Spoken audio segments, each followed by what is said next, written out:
Welcome friends. Study at the rate Uttarakhand के online platform में आपका स्वागत है। इंडियन हिस्ट्री जिसमें मॉडर्न हिस्ट्री के सेशन हमको लेके चल रहे थे, उसमें हमने अभी तक असहयोग आंदोलन और अन्य प्रकार के जितने भी आंदोलन थे, खिलाफत आदि को हमने कवर कर लिया था। और आज का हमारा टॉपिक रहेगा कांग्रेस का लाहौर अधिवेशन, जिसमें पूर्ण स्वराज का प्रस्ताव पारित किया गया था और सविनय अवज्ञा आंदोलन के संबंधित क्वेश्चन हम सॉल्व करेंगे। तो ठीक है, सबसे पहले जो हमारा स्वराज से संबंधित था और कांग्रेस का लाहौर अधिवेशन से संबंधित जो क्वेश्चन है या उसके बारे में जो जानकारी है वो उसको लेके फिर इसके बाद क्वेश्चन की तरफ बढ़ेंगे। तो वर्ष 1921 जब आपका असहयोग आंदोलन पूरी तरह सफल हो चुका था और फिर उसका स्वराज पार्टी का गठन किया गया था, उसी बीच में 1921 में एक अहमदाबाद का अधिवेशन हुआ था कांग्रेस का। उस अधिवेशन में मौलाना हसरत मोहानी ने प्रस्तावित किया था कि स्वराज को सभी प्रकार के विदेशी नियंत्रण से मुक्त कर संपूर्ण स्वतंत्रता या संपूर्ण स्वराज के रूप में परिभाषित किया जाए। कि मतलब अब हमें ना तो डोमिनेट स्टेट चाहिए, ना ही हमें अधीनता चाहिए, ना ही राज्य का कुछ पार्ट चाहिए, हमें पूर्ण स्वराज के मतलब उन्होंने एक प्रस्ताव रखा था। लेकिन किंतु कुछ दिन बाद उनके जेल में चले जाने के बाद हकीम अजमल खान ने इस अधिवेशन को और आगे बढ़ाया था। हुआ क्या था कि कांग्रेस का उस वक्त 1928 में एक मतलब कलकत्ता अधिवेशन हुआ था। उसमें कांग्रेस द्वारा ब्रिटिश सरकार को ये अल्टीमेटम दे दिया गया था कि आप एक वर्ष के भीतर नेहरू रिपोर्ट जो मोतीलाल नेहरू जी द्वारा प्रस्तुत की गई थी उसको स्वीकार करिए या फिर एक व्यापक जन आंदोलन को झेलने के लिए तैयार हो जाइए। परंतु अंग्रेज सरकार भी ढीठ थी, उन्होंने उसको स्वीकार नहीं किया, ना ही कोई मतलब कोई संतुष्टिपूर्ण उत्तर दिया। और इसी प्रकार 1929 में जवाहरलाल नेहरू जी का एक कांग्रेस का एक महान और ऐतिहासिक लाहौर अधिवेशन हुआ, जिसमें उन्होंने पूर्ण स्वराज का लक्ष्य घोषित किया गया। तो ये था इससे संबंधित कुछ जानकारी। तो अब हम प्रश्नों की तरफ आगे बढ़ते हैं। पहला प्रश्न देखिए, जो मैंने अभी आपको बताया था। पहला प्रश्न आपके सामने ये है, ये कहता है कि भारतीय स्वतंत्रता संग्राम के दौरान निम्नलिखित में किसने प्रस्तावित किया कि स्वराज को सभी प्रकार के विदेशी नियंत्रण से मुक्त संपूर्ण स्वतंत्रता के रूप में परिभाषित किया जाए। तो मौलाना हजरत मोहानी 1921 के जो अहमदाबाद अधिवेशन था उसमें उन्होंने प्रस्तावित किया था। ठीक है, यूपीएससी क्वेश्चन है। ठीक है, नेक्स्ट क्वेश्चन, पूर्ण स्वराज का प्रस्ताव लाहौर कांग्रेस में पारित किया गया था, किस वर्ष किया गया था? ये वर्ष 1929 में। ठीक है, नेक्स्ट क्वेश्चन आगे बढ़ते हैं। भारतीय राष्ट्र कांग्रेस द्वारा किस दिन को पूर्ण स्वराज दिवस घोषित किया गया? तो ये जो था 26 जनवरी 1930। ठीक है, और 26 जनवरी 1930 से प्रत्येक वक्त पूर्ण स्वाधीनता दिवस मनाने की घोषणा की गई। 31 दिसंबर 1929 की अर्धरात्रि को भारत में राष्ट्रध्वज किसने फहराया था? तो जवाहरलाल नेहरू जी ने लाहौर अधिवेशन में रावी नदी के तट पर फैलाया गया था। स्वतंत्रता का नवग्रहित तिरंगा पहली बार कब लहराया गया था? तो मैं आपको बता चुका हूँ, ये आपका हो जाएगा 31 दिसंबर 1929। ठीक है, क्वेश्चन नंबर 11 है, अच्छा क्वेश्चन है। भारतीय राष्ट्रीय कांग्रेस का लाहौर अधिवेशन, ठीक है, इतिहास में किस लिए प्रसिद्ध हुआ? क्योंकि कांग्रेस ने पूर्ण स्वराज की मांग एक संकल्प में पारित करी थी। बिल्कुल सही है। ओके, इस अधिवेशन में उग्रवादी एवं उदारवादियों के बीच झगड़े को सुलझा लिया गया था? नहीं, ये बिल्कुल नहीं था। इस अधिवेशन में दो राष्ट्रों की मांग के सिद्धांत को अस्वीकार करते हुए एक संकल्प पारित किया गया था? नहीं, ये दो राष्ट्रों संबंधी कोई मांग नहीं किया था, इसमें पूर्ण स्वराज की मांग को प्रस्तावित किया गया था। तो इसका जो सही उत्तर हो जाएगा केवल एक। ठीक है, क्वेश्चन नंबर 12, स्वतंत्रता आंदोलन के इतिहास में भारतीय राष्ट्रीय कांग्रेस का 1929 का अधिवेशन इसलिए महत्वपूर्ण है क्योंकि इस अधिवेशन में पहला ऑप्शन देखिए, कांग्रेस के उद्देश्य के तौर पर स्वशासन प्राप्ति की घोषणा की गई थी? नहीं। सेकंड, कांग्रेस के लक्ष्य के तौर पर पूर्ण स्वराज प्राप्ति को स्वीकृत किया गया था? बिल्कुल सही है। असहयोग आंदोलन आरंभ हुआ? गलत हो जाएगा। लंदन में गोलमेज सम्मेलन में भागीदारी का निर्णय लिया गया था? यह भी गलत हो जाएगा, तो ऑप्शन बी हो जाएगा। ठीक है, निम्नांकित में कौन सा 1929 में कांग्रेस के लाहौर अधिवेशन में पारित संकल्प में शामिल नहीं था? ये बहुत अच्छा क्वेश्चन है, ये आपको थोड़ा सा कंफ्यूज कर सकता है, ना ही कर तो अच्छा है। लेकिन देखिए, भारत के शामिल नहीं था, मैं निकालना। ठीक है, भारत की विदेश नीति की घोषणा इसमें की गई थी? तो बिल्कुल भी नहीं, कोई संबंध नहीं है। पूर्ण स्वराज की घोषणा, ठीक है, माफ़ कीजिएगा, सॉरी, ये किया गया था, भारत की विदेश नीति की घोषणा की गई थी। पूर्ण स्वराज के लक्ष्य की घोषणा की गई थी। सविनय अवज्ञा आंदोलन प्रारंभ करने की भी तैयारी की गई थी? बिल्कुल ठीक है। अस्पृश्यता उन्मूलन से संबंधित इसका कोई भी लक्ष्य नहीं था। ठीक है, ओके, नेक्स्ट क्वेश्चन, ठीक है, अब जो हमारे क्वेश्चन है वो आगे बढ़ेगा सविनय अवज्ञा आंदोलन के तरफ से। तो मैंने जैसे ही बताया था कि वर्ष 1929 में लाहौर कांग्रेस अधिवेशन में कांग्रेस कार्यकारिणी को सविनय अवज्ञा आंदोलन शुरू करने का अधिकार दिया गया था, और इसकी दूसरी बैठक में महात्मा गांधी ने इस आंदोलन का नेतृत्व सौंपा गया था। तो 12 मार्च 1930 को अपना प्रसिद्ध दांडी मार्च शुरू किया था, ठीक है। और 24 दिन की लंबी यात्रा के बाद 6 अप्रैल को 1930 में दांडी में सांकेतिक रूप से नमक कानून को भंग किया गया था, और इस प्रकार नमक कानून तोड़कर औपचारिक रूप से सविनय अवज्ञा आंदोलन का शुभारंभ किया था। तो मतलब सविनय अवज्ञा आंदोलन, दांडी मार्च एक ही बात है, दांडी मार्च सविनय अवज्ञा आंदोलन का ही पार्ट है। तो ठीक है, पहला क्वेश्चन स्टार्ट करते हैं। किस कांग्रेस सत्र में कार्यकारी कमेटी को सविनय अवज्ञा आंदोलन प्रारंभ करने का अधिकार दिया गया था? तो वर्ष 1929 का लाहौर अधिवेशन में, ठीक है।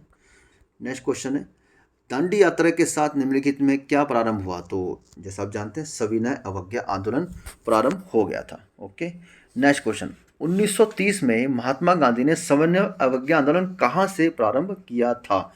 तो ये दांडी नामक स्थान, आप इसको कह सकते हैं, दांडी नामक स्थान से इसका सविनय अवज्ञा आंदोलन का प्रारंभ हुआ था। साबरमती से हुआ था दांडी यात्रा स्टार्ट, लेकिन दांडी से आप इसको रिलेट कर सकते हैं कि दांडी से ही सविनय अवज्ञा आंदोलन प्रारंभ हो गया था, ठीक है।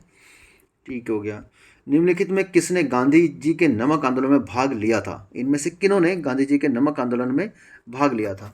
तो इनमें जो भाग लेने वालों में बेसिकली 24 दिन की जो यात्रा की गई थी गांधी जी के द्वारा, उन्होंने नमक सत्याग्रह जो था ना, सभी महिलाएं थी इसमें, सरोजिनी नायडू, कमला देवी चट्टोपाध्याय, राजकुमारी अमृत कौर, इन सभी ने इसमें पार्टिसिपेट किया था, ठीक है। भारतीय इतिहास में 6 अप्रैल 1930 की तिथि जानी जाती है। तो ये बहुत आसान है, नमक सत्याग्रह। एक सेकेंड, क्वेश्चन नंबर 16 आ गया है, तो ठीक है, क्वेश्चन नंबर 16, कोई बात नहीं। भारतीय इतिहास में 6 अप्रैल 1930 की तिथि जानी जाती है, तो ये जानी जाती है महात्मा गांधी द्वारा दांडी मार्च यात्रा, तो ठीक है। ओके, क्वेश्चन नंबर 17 है, महात्मा गांधी द्वारा नमक आंदोलन वर्ष 1930 में चलाया गया था, कथन ये है, कारण इसका है महात्मा गांधी का उद्देश्य जो था गरीबों को नमक मुफ्त उपलब्ध हो, नहीं वो मुफ्त उपलब्ध वाला नहीं था, नमक कानून जो था उसको तोड़ना था, ठीक हो गया। तो ए सही है, परंतु आर गलत है। नेक्स्ट क्वेश्चन है, सविनय अवज्ञा आंदोलन के संबंध में निम्नलिखित कथनों में से कौन सा सही है? पहला, महात्मा गांधी नमक कानून को तोड़ने के विरोध में सजा नहीं दी गई थी, तो सही पूछ रहा है, ठीक है। तो सजा नहीं दी गई थी, सजा तो दी गई थी, ठीक है। मदन मोहन मालवीय, क्योंकि सजा बाद में दी गई थी जब सविनय दंड, इन्होंने जब नमक कानून तोड़ दिया था, और उसके बाद फिर इन्होंने क्या कहा था, सविनय अवज्ञा आंदोलन प्रारंभ कर दिया था।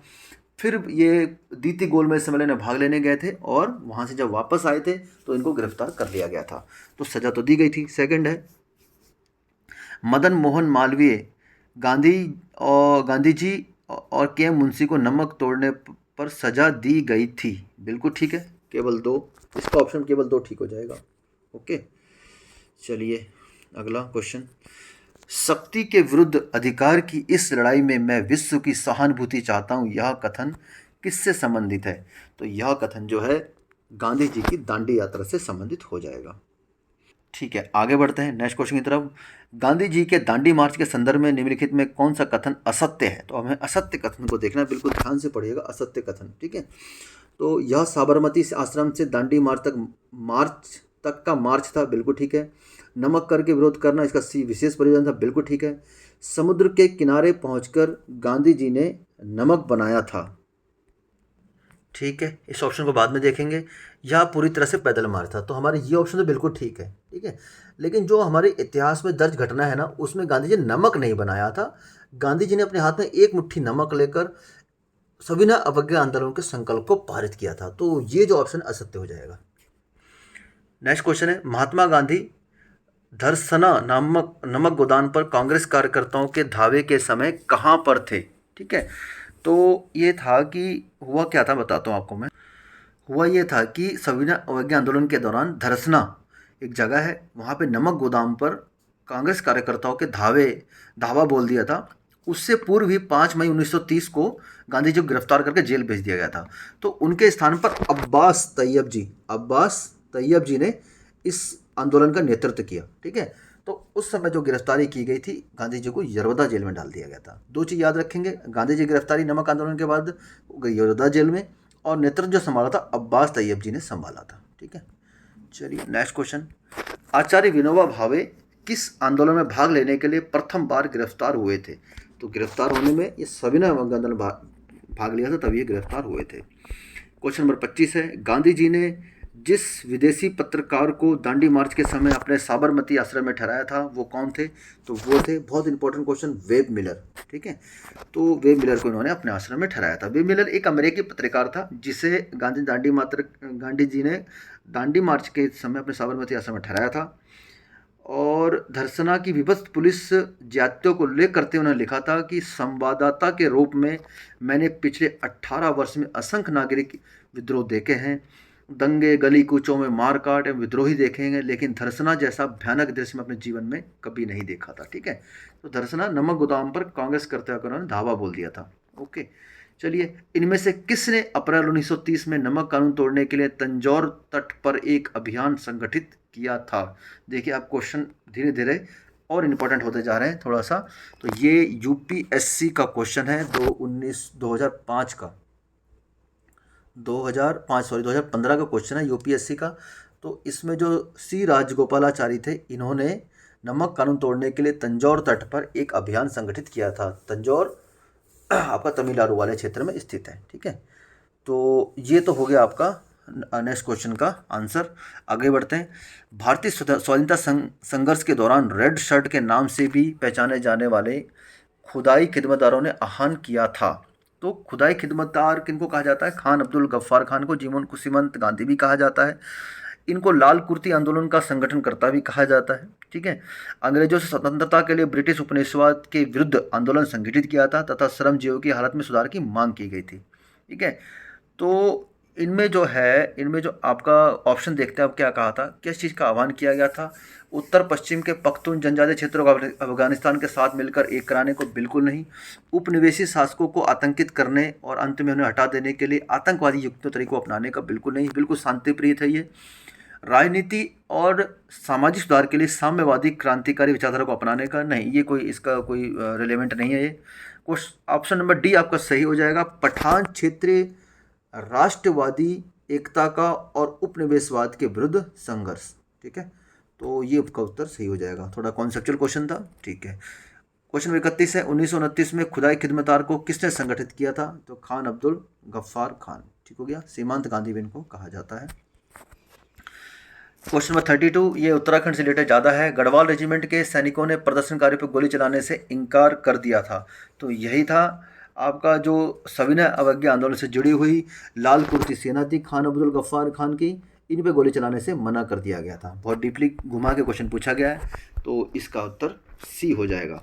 ठीक है, वीर चंद्र गलवाड़िया आपने नाम सुना होगा जिन्होंने इन पे मना कर दिया था। ठीक है, जियातरंग आंदोलन कहाँ से प्रारंभ हुआ था? बहुत अच्छा इंपॉर्टेंट क्वेश्चन है। ठीक है, तो जो जियातरंग आंदोलन है, ये सविनय अवज्ञा आंदोलन के दौरान मणिपुर की जनजातियों ने भी सक्रिय भागीदारी दिखाई थी।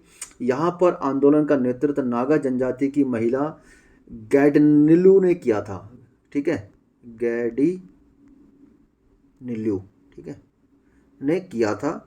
इसे जियातरंग आंदोलन भी कहा जाता है। तो इसका सही उत्तर हो जाएगा मणिपुर। बहुत इंपॉर्टेंट क्वेश्चन है। ठीक है, यह ऑप्शन में आ सकता है। सविनय अवज्ञा आंदोलन से संबंधित जियातरंग आंदोलन कहाँ प्रारंभ हुआ था? तो मणिपुर में। या नेतृत्व किसने किया था?